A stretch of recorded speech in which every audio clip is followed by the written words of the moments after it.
setiap kesempatan bagi kami di hari ini untuk kami boleh bersama-sama bersekutu di tempat ini. Kami percaya Engkau hadir di antara setiap kami. Untuk memberkati setiap kami. Bahkan setiap kami yang lemah Tuhan kuatkan. Setiap kami yang sakit Tuhan sembuhkan. Setiap kami yang beban berat Tuhan akan berikan kelegaan. Sehingga kami berdoa pada saat kami keluar tinggalkan tempat ini. Kehidupan kami tidak akan pernah sama lagi. Tuhan yang memberkati kami. Bahkan melalui firman-Mu kami diajar. Untuk kami boleh menjadi serupa segambar dengan Tuhan. Dalam menghadapi setiap kehidupan yang Tuhan percayakan kepada kami. Hari-hari kami percaya hari-hari kami penuh dengan kemenangan bersama dengan Tuhan. Dan kami berdoa melalui firman-Mu pada hari ini. Biarlah kami diajar, kami dibentuk, dan kami diubahkan. Bahkan kami dimampukan melakukan setiap firman-Mu dalam kehidupan kami sehari-hari. Dalam kehidupan kami semua nama Tuhanlah yang dipermuliakan. Terima kasih Bapa. Kami siap sambut firman Tuhan. Di dalam satu nama yang berkuasa. Nama Tuhan Yesus Kristus. Kami sudah berdoa dan mengucap syukur. Haleluya. Bersama-sama kita katakan amin. Beri kemuliaan bagi nama Tuhan Yesus dan silakan duduk. Setiap Bapak Ibu Saudara semua, shalom. Puji nama Tuhan, hari ini kita boleh berjumpa semua karena kasih dan kebaikan Tuhan bagi setiap kita semua. Senang bisa ada di hadapan setiap saudara semua dan terima kasih kepada gembala jemaat di tempat ini, Pastor Ronald Saragi yang sudah memberikan kesempatan kepada saya untuk saya boleh memimpin dalam firman Tuhan di hari ini. Dan kalau bagi sebagian saudara yang belum mengenal saya perkenalkan nama saya Pendeta Lucky Lao. Saya sebagai gembala sama dalam satu sinode JKI, tapi saya berdomisili di Manado. Ya, kami punya 6 cabang di Manado dan ada 1 cabang di Jakarta. Dan kebetulan saya hari ini mengurus beberapa hal dalam minggu-minggu ini di Jakarta. Dan pada saat Pastor Ronald saya beritahu saya ada di Jakarta, dia meminta untuk boleh memimpin khotbah pada hari ini. Dan saya senang bisa berjumpa dengan saudara semua. Maka itu saya berdoa setiap saudara semua hari ini, setiap kita yang hadir, yang beribadah, kita boleh dikuatkan melalui ibadah kita. Karena firman Tuhan jelas mengatakan latihan badani terbatas gunanya. Tapi ibadah di dalam Tuhan mengandung janji. Bukan hanya dalam kehidupan kita di hari ini, juga dalam kehidupan kita di masa yang akan datang. Nama saya Pendeta Lucky Lao, saya sudah menikah, istri saya 1, anak saya 2. Jangan dibalik istri 2, anak 1. Karena berbahaya kalau dibalik begitu ya. Istri saya 1, anak saya 2, dan dua-duanya putri. Dan saya juga dipercayakan mengajar beberapa mata pelajaran kuliah, ya, STT di Surabaya. Dan bersyukur bisa kembali ke Jakarta, berjumpa dengan setiap saudara semua di hari ini. Dan ada juga Pastor Andreas, gembala jemaat GBI di Balikpapan, ya, di Balikpapan yang lagi ada di Jakarta. Senang bisa berkumpul. Ini sebenarnya bukan ibadah, tapi reuni begitu ya. Tapi reuni di dalam Tuhan begitu. Reuni di dalam firman Tuhan. Oke? Kita akan masuk dalam firman Tuhan. Karena itu setiap saudara semua, mari kita buka bersama Alkitab kita. Pada hari ini yang terdapat di dalam Filipi, pada pasalnya yang ketiga. Saya sebenarnya sudah mempersiapkan khotbah yang lain, tetapi sepanjang perjalanan saya digerakkan untuk kembali menyampaikan firman Tuhan ini kepada setiap saudara semua. Dan mengingatkan lagi kepada setiap kita semua, apa yang menjadi inti kekristenan kita. Bagaimana hari ini kita bisa percaya bahwa kita sudah diselamatkan. Apa yang menjadi sebuah pondasi dasar dari iman kita. Dan saya percaya Bapak Ibu, pada saat kita memiliki sebuah pondasi yang kuat, dalam menghadapi tantangan, dalam menghadapi persoalan, gejolak dalam hidup, kita nggak mudah baper. Kita nggak mudah down. Kita nggak mudah kecewa. Kita nggak mudah bersungut-sungut. Tetapi pada saat saudara memiliki sebuah pondasi iman yang kuat, maka menghadapi tantangan apapun yang Tuhan percayakan kepada kita, kita akan terus maju di dalam Tuhan. Amin. Buka Filipi pada pasalnya yang ketiga, ayatnya yang ke-10. Filipi pada pasalnya yang ketiga, ayatnya yang ke-10. Saudara bisa buka di sana dan saya akan ajak setiap kita baca bersama-sama 2 ayat firman Tuhan berikut ini yang terdapat dalam Filipi pada pasal 3 ayatnya yang ke-10 dan ayatnya yang ke-11. Kalau saudara sudah dapat bisa berkata amin.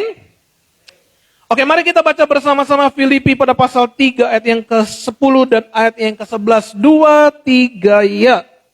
Yang ku kehendaki ialah mengenal dia dan kuasa kebangkitannya dan persekutuan dalam penderitaannya, di mana aku menjadi serupa dengan dia dalam kematiannya, supaya aku akhirnya beroleh kebangkitan dari antara orang mati. Menarik apa yang Paulus katakan di sini dengan perkataan yang ku kehendaki. Pertanyaan bagi kita hari ini, apa yang saudara kehendaki? Apa yang saudara ingini? Apa yang ingin saudara capai? Apa yang ingin saudara kehendaki dalam hidup? Banyak orang menghendaki hidupnya sukses. Banyak orang menghendaki dapat jabatan bagus. Banyak orang menghendaki gaji besar. Banyak orang menghendaki dapat promosi dalam jabatan dan lain sebagainya. Banyak keinginan, banyak kehendak yang manusia punya, Bapak Ibu.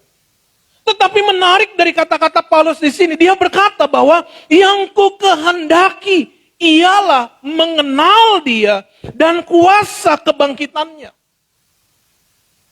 Paulus tidak menginginkan yang lain. Paulus tidak menginginkan dunia, tidak menginginkan apa yang bisa hilang, apa yang fana dalam dunia ini. Tapi Paulus jelas berkata, aku ingin mengenal dia, aku ingin mengalami kuasa kebangkitannya. Karena dalam kehidupan iman Kristen kita, berbicara tentang kebangkitan Kristus merupakan dasar dari iman kita. Berbicara tentang kematian dan kebangkitannya merupakan pondasi dari iman kita. Bayangkan kalau sebuah bangunan tidak ada pondasinya, bangunan itu tidak akan bisa tegak berdiri. Kalau sebuah bangunan tidak memiliki pondasi yang benar, maka bangunan itu mudah runtuh. Banyak orang-orang Kristen yang hanya mengaku diri Kristen, tapi tidak memiliki dasar yang kuat, sehingga pada saat mereka menghadapi tantangan, menghadapi gejolak dalam hidup, menghadapi berbagai macam ujian, mereka mudah menyerah. Saya mau bilang sama saudara, bukan hanya sebagai status sebagai jemaat, sebagai pengerja, orang yang sudah melayani, berapa banyak yang meninggalkan Tuhan karena tidak memiliki sebuah dasar yang kuat. Kalau kita berbicara tentang sebuah pondasi yang benar, kalau saudara lihat bangunan ini, yang kita sedang pakai hari ini, ada bangunan inti, ada bangunan yang bukan menjadi inti.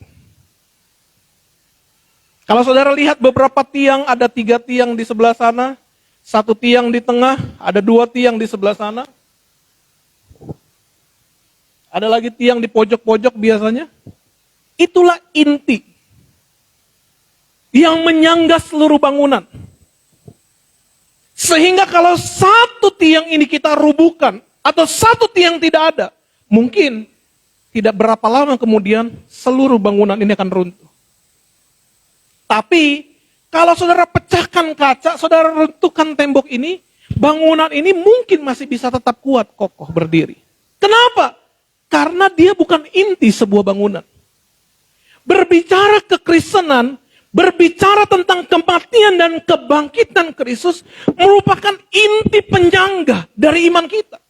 Tidak heran banyak gereja berbeda ajaran, masalah baptisan, masalah perjamuan kudus, berbeda ajaran, berbeda cara beribadah. Ada yang bertepuk tangan, ada yang memakai liturgi, berbeda-beda. Tapi semua itu tidak berbicara inti dari kekristenan. Kenapa? Karena itu bukan sebuah dasar penyangga. Dia hanya bagian dinding-dinding dari sebuah bangunan yang kalau itu diruntuhkan, nggak akan menghilangkan satu bangunan yang ada. Kita bisa berbeda-beda dalam berbagai macam pengajaran. Tapi jangan pernah kita lupa, berbicara kematian dan kebangkitan Kristus. Kalau sampai itu tidak ada, maka kekristenan tidak akan pernah ada. Keselamatan tidak akan pernah ada. Saudara mau memuji Tuhan, sebesar apapun suara kita bernyanyi, tidak akan pernah ada artinya sama sekali. Sesaleh-salehnya kita bisa hidup mempertahankan kekudusan, tidak akan pernah ada artinya sama sekali. Kalau tidak ada kematian dan kebangkitan Kristus. Makanya gereja harus berani memberitakan secara terus-menerus tentang kematian dan kebangkitan Kristus. Karena inilah inti dari kekristenan, Bapak Ibu.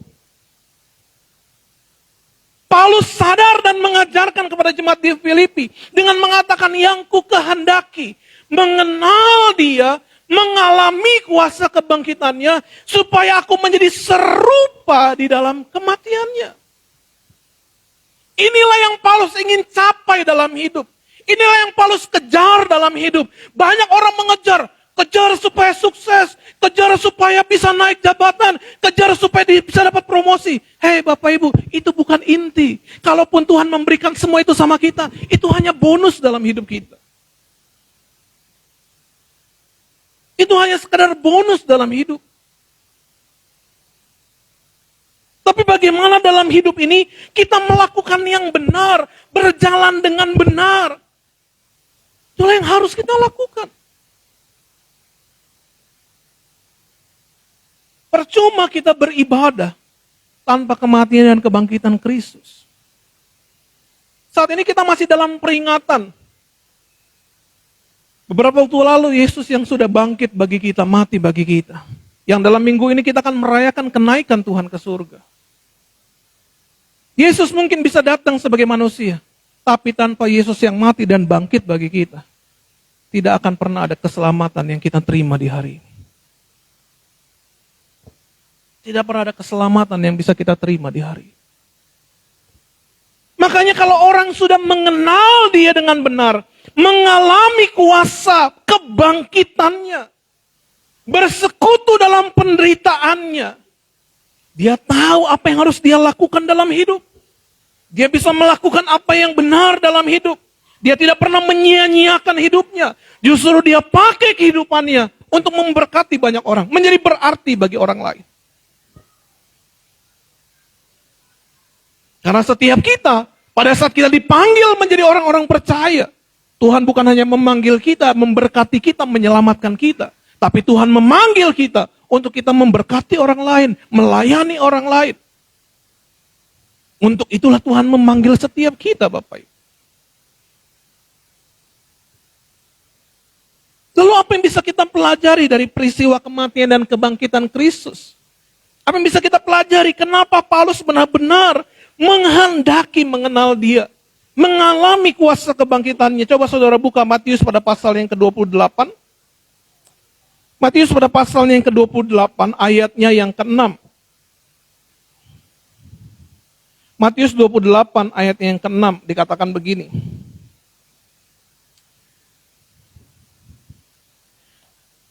Ini kan peristiwa pada saat Yesus bangkit ya. Pada saat peristiwa Yesus bangkit, Maria Magdalena pagi-pagi benar pergi ke kubur ya, untuk meminyaki, untuk mengurapi, memberikan rempah-rempah kepada jasad Yesus. Lalu Maria mendapati pada saat itu kubur itu telah kosong. Maka dari itu malaikat menampakkan diri kepadanya. Dan malaikat berkata begini kepada Maria dalam ayat yang ke-6. Ia tidak ada di sini sebab ia telah bangkit. Perhatikan. Sama seperti yang telah dikatakan. Saya selalu menyoroti, menarik dengan kata-kata Alkitab. Nanti kita akan buka bersama-sama. Kalau Alkitab berkata sama seperti apa yang dikatakan. Artinya begini, apa yang Yesus katakan tentang peristiwa yang akan terjadi, tentang peristiwa yang akan datang, semua pasti tergenapi. Tidak ada yang tidak tergenapi, semua tergenapi. Bahkan kalau saudara lihat, coba lihat kembali 1 Korintus pasal 15. Dikatakan begini, 1 Korintus pada pasal yang ke-15. Ayat yang ketiga. 1 Korintus 15 ayat yang ketiga. Kalau saudara sudah dapat, saya akan bacakan bagi saudara sekalian. Bisa perhatikan Alkitab saudara. Dikatakan begini. Sebab yang sangat penting telah kusampaikan kepadamu. Yaitu, kata Paulus ini kepada jemaat di Korintus. Apa yang telah kuterima sendiri. Ialah bahwa Kristus telah mati karena dosa-dosa kita. Perhatikan. Sesuai dengan kitab suci. Yang keempat. Bahwa ia telah dikuburkan dan bahwa ia telah dibangkitkan pada hari yang ketiga, perhatikan, sesuai dengan kitab suci. Selalu sesuai seperti yang dikatakan. Apa yang bisa kita pelajari dari peristiwa kematian dan kebangkitannya? Saya mau katakan sama saudara begini, apa yang Tuhan sampaikan, apa yang Tuhan firmankan, dia pasti genapi. Dia pasti akan menggenapinya. Sehingga dari sini kita diajar Bapak Ibu, bahwa semua yang Tuhan perintahkan, semua yang Tuhan perkatakan dan janjikan kepada kita, tidak ada satupun yang tidak akan digenapi. Dia pasti akan menggenapi. Seringkali banyak orang Kristen salah tangkap dalam menanggapi kata Tuhan pasti genapi semua janji. Kenapa? Karena banyak orang berpikir gini, Pak Pendeta, Tuhan pasti genapi janjinya. Hidup saya pasti diberkati Tuhan berlimpah-limpah. Wah. Pak Pendeta, saya percaya Tuhan berkati hidup saya. Saya selalu berkemenangan di dalam Tuhan. Amin. Ada sebuah lagu berkata begini. Suara saya ini gak terlalu bagus. Tidak seperti gembala saudara. Nafas saya saja sudah fales, apalagi nyanyi begitu ya. Tapi saya suka lagu yang berkata gini. Tuhan tak pernah janji. Langit selalu biru. Tetapi dia berjanji. Apa? Apa kalimat selanjutnya? Selalu menyertai. Tuhan tak pernah janji. Perkataannya. Dia tidak pernah menjanjikan yang mungkin bagi kita. Pak, Tuhan berjanjikan pasti berkati saya. Tuhan berjanjikan saya pasti semua akan berjalan mulus. Mungkin Tuhan tidak menjanjikan semua kita akan berjalan mulus. Tapi Tuhan berjanji menyertai perjalanan kita. Sekalipun perjalanan kita tidak mulus. Itu yang harus saudara pegang. Sehingga dalam menghadapi setiap tantangan, dalam menghadapi setiap musim, dalam menghadapi setiap keadaan dalam hidup kita, kita percaya Tuhan menyertai. Saudara mungkin tahu sebuah mazmur terkenal dalam pasal ke-23 kitab Mazmur. Dengan sebuah judul, Tuhan adalah gembalaku. Apa yang Daud katakan dalam Mazmurnya? Tuhan adalah gembalaku, takkan kekurangan aku. Ia membaringkan aku di padang yang berumput hijau. Ia menyegarkan di jiwaku, betul nggak? Ia memimpin aku ke air yang tenang. Ia menuntun oleh karena tangannya. Tapi perhatikan kalimat selanjutnya. Perhatikan. Sekalipun aku dalam lembah. Daud sangat percaya. Tuhan menuntun dia. Tuhan membawa dia. Tuhan menyegarkan dia. Tapi dalam sebuah kondisi, pada saat dia harus menghadapi lembah, dia katakan, aku tidak takut. Artinya apa? Tuhan mau mengajar saudara dan saya dalam perjalanan kehidupan kita. Seringkali tidak semua terjadi menurut apa yang kita mau. Tapi semua terjadi atas izin karena itu kemauan Tuhan. Untuk membawa kita, memproses kita, mendidik kita, dan mendewasakan kita.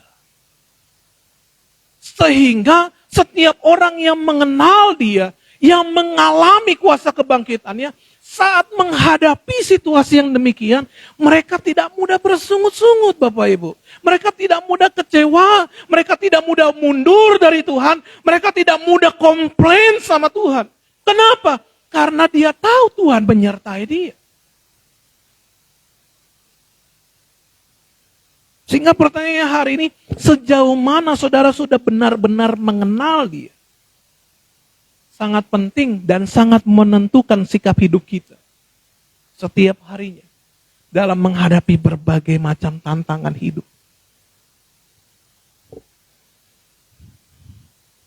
Oleh sebab itu bagi orang-orang Kristen yang dewasa di dalam Tuhan seharusnya. Pada saat ada persoalan dan masalah. Gak usah cepat-cepat komplain. Nikmati semua prosesnya. Nikmati perjalanannya. Nikmati semuanya Bapak Ibu.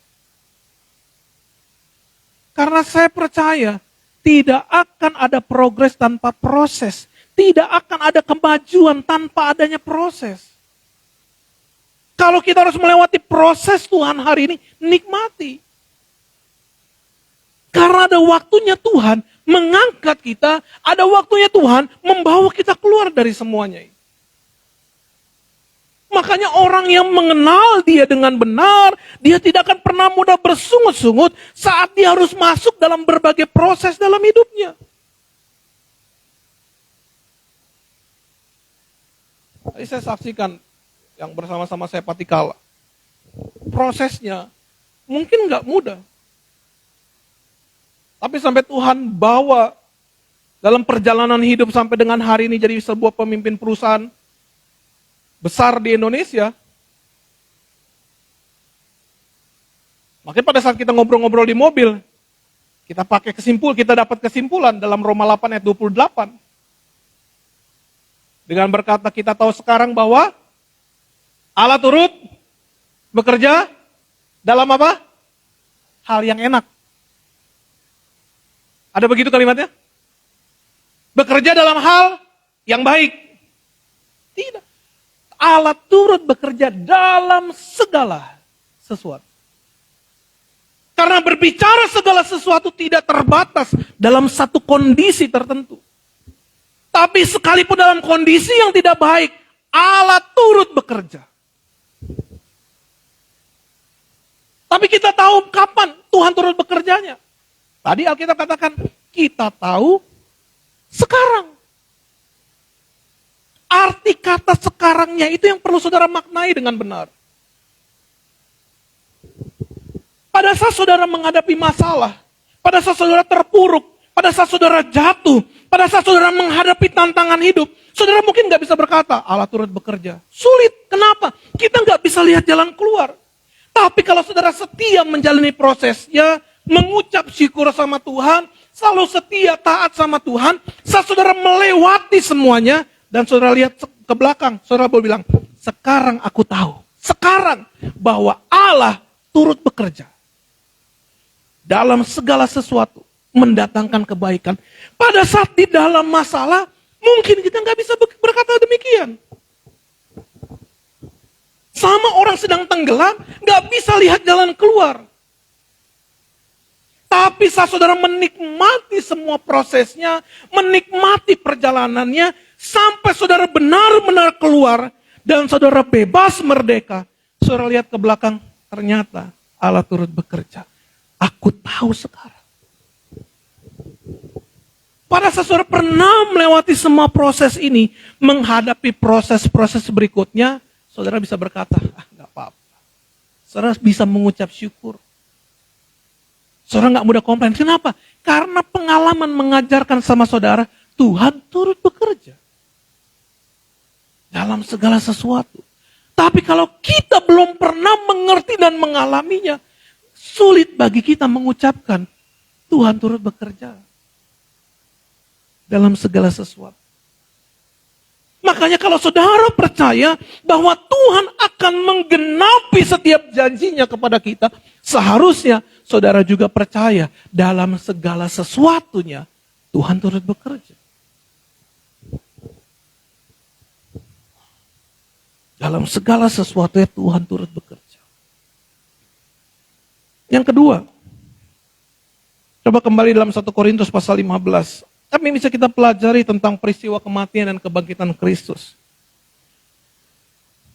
Coba perhatikan dalam ayat yang ketiga, mulai. Dikatakan begini Bapak Ibu.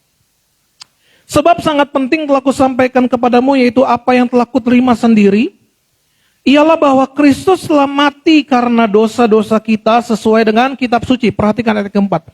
Bahwa ia telah dikuburkan, dan bahwa ia telah dibangkitkan pada hari yang ketiga sesuai dengan kitab suci. Perhatikan ayat keempat sekali lagi. Bahwa ia telah dikuburkan.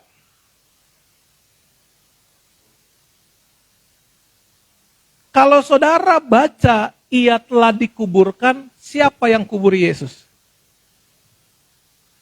Dikuburkan berarti ada orang yang menguburkan. Betul dong? Gak mungkin Yesus menguburkan dirinya sendiri, betul ya? Betul nggak? Kalimat selanjutnya berkata apa?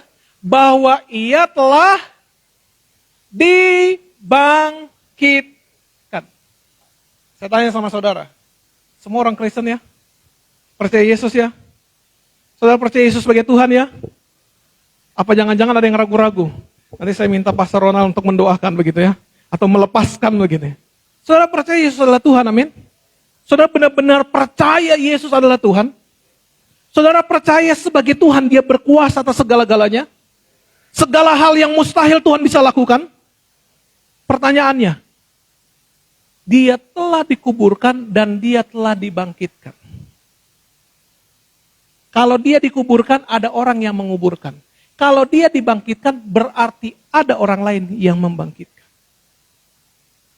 Kalau saudara, ini banyak ajaran sesat yang berusaha melemahkan saudara. Berkata gini, kalau saudara percaya Yesus adalah Tuhan dan dia berkuasa, kenapa dia tidak bisa membangkitkan dirinya sendiri? Kenapa perlu orang lain atau pribadi yang lain yang harus membangkitkan Yesus? Kalau memang dia Tuhan, seharusnya dia mampu membangkitkan dirinya sendiri tanpa perlu pihak luar. Lalu pertanyaannya, siapa yang membangkitkan? Dari kita pasti setuju berkata, Bapalah yang membangkitkan. Bapalah yang membangkitkan dia. Lalu ajaran sesat berkata begini sama kita. Kenapa kamu tidak percaya kepada Allah Yahweh? Percaya sama Yesus. Bukankah Yahweh lebih berkuasa daripada Yesus? Sehingga, kenapa kamu seperti ini? Dia tidak punya kuasa, bahkan membangkitkan diri. Dia tidak mampu. Harusnya, bagi orang Kristen, pokok kita tertuju. Ini ajaran sesat banyak. Saya tadi cerita, berapa waktu yang lalu, 5-6 tahun yang lalu, ada 2 orang bapak-bapak datang ke tempat tinggal saya, kebetulan dia berbincang sama anak dari sepupu saya, masih SMP waktu itu. 2 bapak-bapak, udah tua. Kenapa saya tahu? Karena rambutnya sudah putih. Sekalipun banyak anak muda yang rambutnya putih begitu ya. Gembala saudara juga sudah putih mungkin kan? Ya berarti sudah tuh. Tapi jiwanya harus muda begitu ya. Saya lihat dia berbincang-bincang, ngobrol. Tiba-tiba ngasih beberapa buku dan traktat. Saya, karena dia adalah anak dari sepupu saya curiga ini apa. Saya keluar rumah, saya sampuri Bapak Ibu. Lalu saya tanya sama 2 bapak ini, Pak, Bapak mau ngapain? Oh enggak, kami lagi berbincang-bincang dengan adik ini. Lalu saya bilang, Bapak berbincang apa? Karena saya lihat Bapak memberikan sesuatu. Coba saya lihat, saya ambil bukunya. Langsung saya bilang, Pak, Bapak kalau mau bahas ini jangan sama dia, karena dia masih kecil. Bapak ke rumah saya bilang. Ini pintu saya terbuka, Bapak boleh datang. Saya tidak tahu apa dia lihat saya tampang pendeta atau penjahat, saya tidak tahu. Tapi dia langsung bilang, oh iya Pak, nanti aja lain kali saya balik lagi. Dan gak balik-balik sampai sekarang Bapak Ibu. Bapak Ibu bayangkan, mereka begitu gencar untuk bisa mendoktrin kita. Dan kalau kita tidak memiliki dasar yang kuat dalam firman Tuhan, sangat mudah bagi kita untuk diselewengkan dari iman percaya yang benar. Bapak Ibu, jangankan zaman sekarang, sejak zaman dahulu banyak pengajar sesat. Penyesatan sudah terjadi. Coba saudara lihat 1 Korintus 15 kembali. Ayat yang ke-12. Ini salah satu pengajar sesat yang muncul. Ayat yang ke-12 dari 1 Korintus 15. Dikatakan apa di sana? Jadi bila mana kami beritakan bahwa Kristus dibangkitkan dari antara orang mati, bagaimana mungkin ada, perhatikan, di antara kamu, di antara jemaat, di antara orang Kristen, yang mengatakan bahwa tidak ada kebangkitan. Ini ajaran sesat di jemaat. Bahwa nggak akan ada kebangkitan orang mati. Makanya Paulus coba mengcounter ajaran-ajaran sesat. Dan kalau dari zaman dulu, orang-orang yang berusaha menyesatkan sudah ada, apalagi zaman sekarang. Kenapa? Menjelang kedatangan Tuhan, semakin penyesatan itu semakin banyak. Nah, kalau kita sebagai orang Kristen tidak memiliki pondasi dasar iman yang kuat, bagaimana kita bisa bertahan menghadapi gempuran-gempuran dari mereka?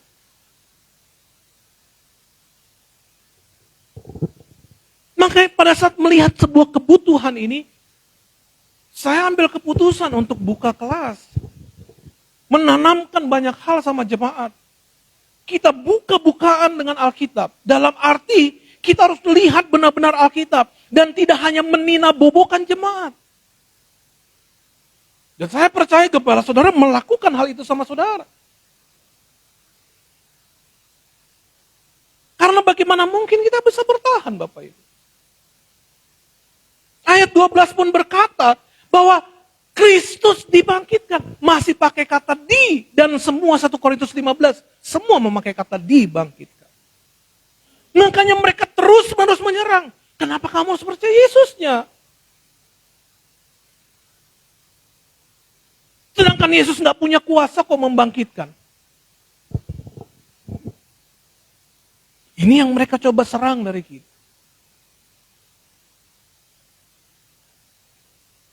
Tapi sebenarnya bagaimana cara kita menjawab? Coba saudara buka deh Filipi. Ini jawabannya. Pasalnya yang kedua. Ayat yang kelima mulai.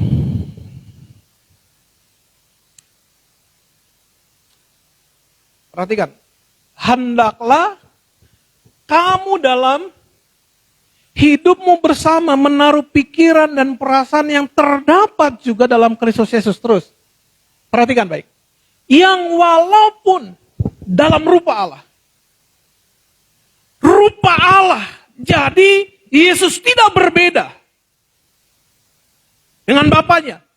Perbedaannya dalam kepribadian. Pribadi yang berbeda. Karena ciri-ciri seorang pribadi, dia punya kehendak. Yesus pun punya kehendak. Banyak ajaran mengatakan mereka itu pokoknya sama. Saya mau bilang, antara Bapa, Yesus dan Roh Kudus, mereka tidak sama. Tapi mereka satu. Bukan sama. Satu dan sama beda. Kenapa saya bilang? Mereka bukan lagi dua, melainkan apa? Satu. Suami istri. Apakah sifatnya sama? Keinginannya sama? Tapi kenapa dibilang satu? Kata satu itulah yang dipakai dalam konsep Trinitas. Di mereka adalah satu. Aku dan Bapa satu. Satu bukan sama. Saudara paham maksudnya? Sama belum tentu satu. Satu belum tentu sama. Satu berbeda-beda tetapi tetap berbeda tapi satu. Itulah berbicara Bapa, Anak, dan Roh Kudus. Makanya Alkitab memakai walaupun dalam rupa Allah. Dia adalah Allah. Tidak menganggap apa? Kalau setara itu apa ya? Nggak ada tinggi rendah. Setara. Kesetaraan dengan Allah. Sebagai milik yang harus dipertahankan terus. Melainkan telah mengosongkan dirinya sendiri. Dan mengambil rupa seorang hamba. Dan menjadi sama dengan saudara dan saya. Terus ayat yang ke-8. Dalam keadaan sebagai Yesus itu sama dengan Bapaknya. Setara dengan Bapaknya. Tapi tidak menganggap kesetaraan dengan Bapa sebagai milik yang harus dipertahankan. Melainkan telah mengosongkan diri dan menjadi manusia. Perhatikan. Dan dalam keadaan sebagai manusia, ia telah merendahkan. Jadi bukan berarti Yesus tidak berkuasa. Tapi Yesus mengambil sebuah posisi untuk merendahkan diri. tidak memakai status kealahannya dalam keadaan sebagai manusia. Taat sampai mati, bahkan sampai mati di kayu salib. Inilah kunci kenapa kita percaya Yesus, ayat yang ke-9. Perhatikan. Itulah sebabnya, siapa ini Allah? Itulah sebabnya Allah Bapa sangat meninggikan dia ini siapa? Yesus, dan mengaruniakan kepada Yesus nama di atas segala nama. Nama Yesus dikaruniakan di atas segala nama. Bapa punya nama, Bapa punya nama. Roh Kudus punya nama, kita tidak tahu. Tapi katanya orang suka panggilnya Parakletos, Parakletos. Mengaruniakan kepadanya nama di atas segala. Bapak Ibu harus ingat, berbicara surga itu berbicara kerajaan. Kerajaan berbicara sebuah otoritas. Kalau saudara sering nonton film kolosal zaman dulu, zaman dinasti Ming, dinasti Han, ya pokoknya kerajaan lah ya. Apa yang raja putuskan, semua pasti akan mengikuti. Raja kasih sebuah otoritas sama satu orang, menguasai daerah, semua pasti akan mengikuti. Otoritas kerajaan surga, Bapa meninggikan Yesus dan mengaruniakan kepadanya nama di atas segala nama. Terus ayat yang ke-11, ke-10. Supaya dalam nama Yesus bertekuk lutut apa? Segala yang ada di langit dalam terjemahannya yang ada di surga. Terus yang ada di atas bumi ini kehidupan saudara dan saya manusia. Dan yang ada di bawah bumi berbicara kehidupan orang mati. Gambaran yang Paulus pakai surga, bumi dan kehidupan orang mati bertekuk lutut dalam nama itu. Jadi keselamatan tidak ada di dalam nama yang lain selain di dalam nama Yesus. Karena nama itulah yang sudah dikaruniakan untuk semua makhluk bertekuk lutut. Makanya mungkin saya katakan ekstrim. Keselamatan bukan di dalam nama Yahweh. Tapi keselamatan di dalam nama Yesus. Karena melalui nama itulah dikaruniakan keselamatan. Kisah Rasul 4:13. Tidak ada nama lain di bawah kolong langit ini selain daripada Dia. Dalam Yohanes 17 ayat 12. Aku bersyukur namamu yang telah Engkau berikan kepadaku. Nama Yesus yang telah diberi, nama Bapanya yang diberikan kepadaku. Kunya ini Yesus. Berarti mau menunjuk bahwa nama Bapa adalah Yesus itu sendiri.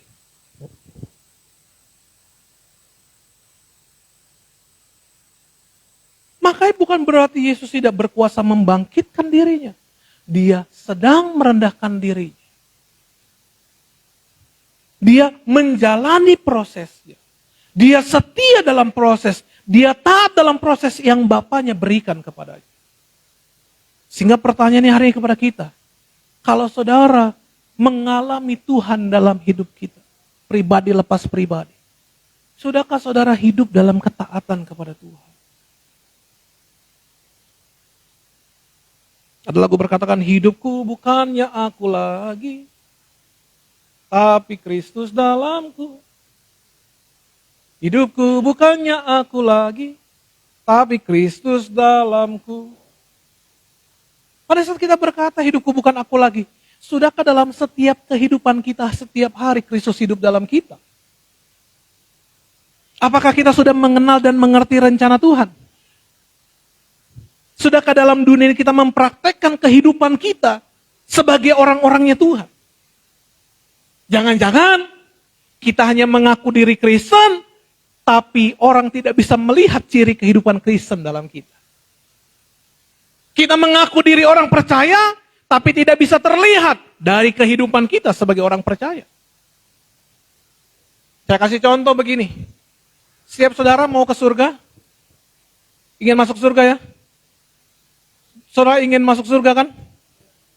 Saudara ingin tinggal di surga ya? Selama-lamanya ya?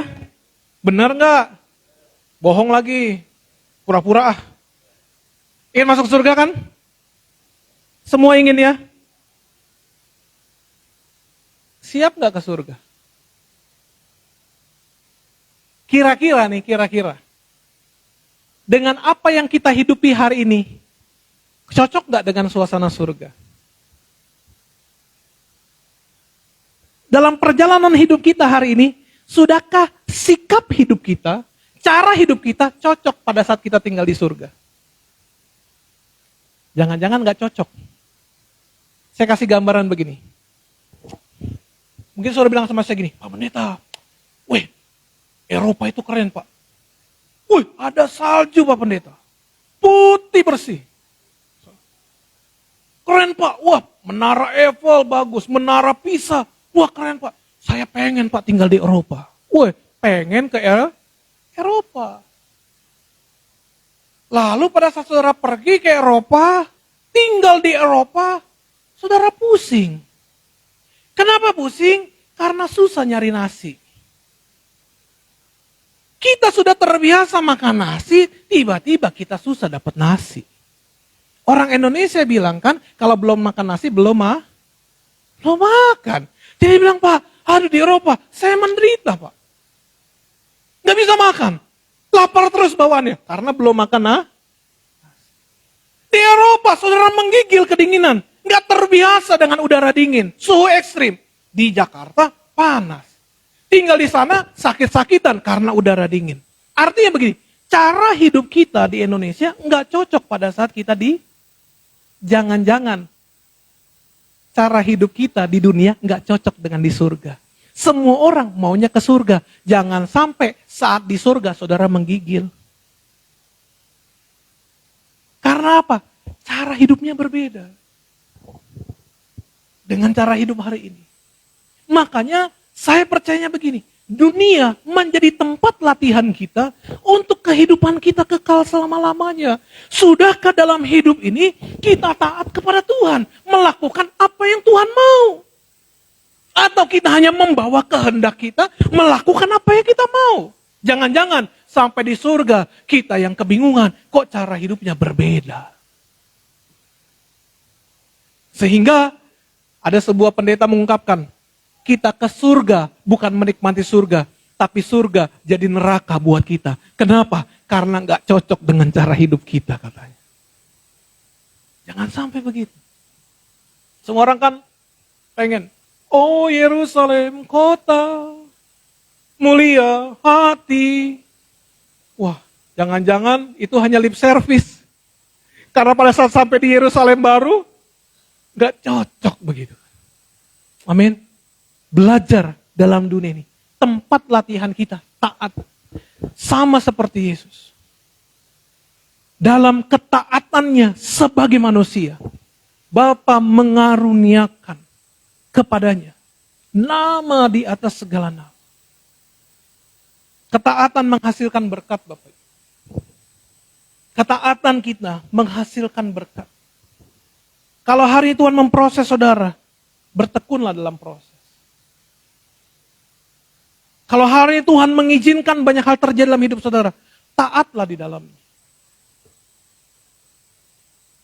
Karena di dalam semuanya itu, kita sedang dibentuk oleh Tuhan. Kita sedang dipersiapkan oleh Tuhan. Untuk kita menghadapi sebuah kehidupan kekal nanti di surga. Makanya saya berdoa hari kepada saudara. Untuk setiap saudara semua hari ini. Mengenal Tuhan, mengalami kuasa Tuhan, kuasa kebangkitan dalam hidup kita.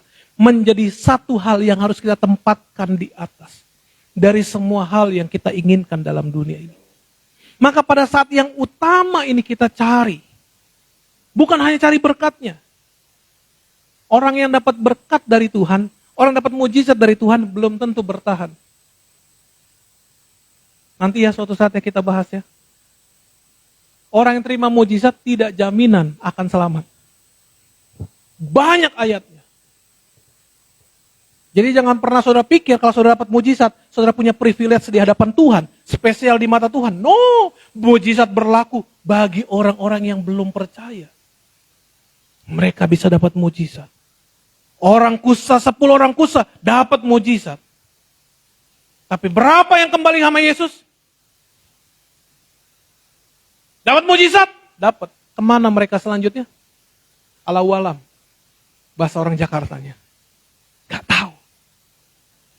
Jadi jangan pernah kita, wah Pak, waduh saya dapat mujizat. Wah Tuhan, spesial, lakukan ini sama saya. Itu tidak alkitabiah dan tidak tertulis dalam Alkitab. Tapi terus dalam Alkitab, kita spesial di mata Tuhan. Karena kita setia, taat sama Tuhan.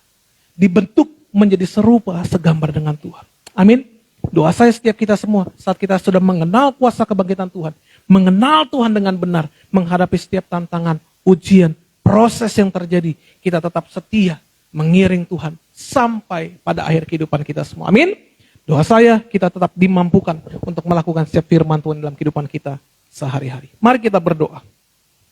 Bapak, kami mengucap syukur berterima kasih atas setiap kesempatan bagi kami di hari ini saat kami mendengarkan firman-Mu. Kami diingatkan, diubahkan, dan kami doa dimampukan untuk melakukannya. Sehingga melalui hidup kami semua nama Tuhan dipermuliakan. Berkati setiap jemaat JKI Getsemani di tempat ini.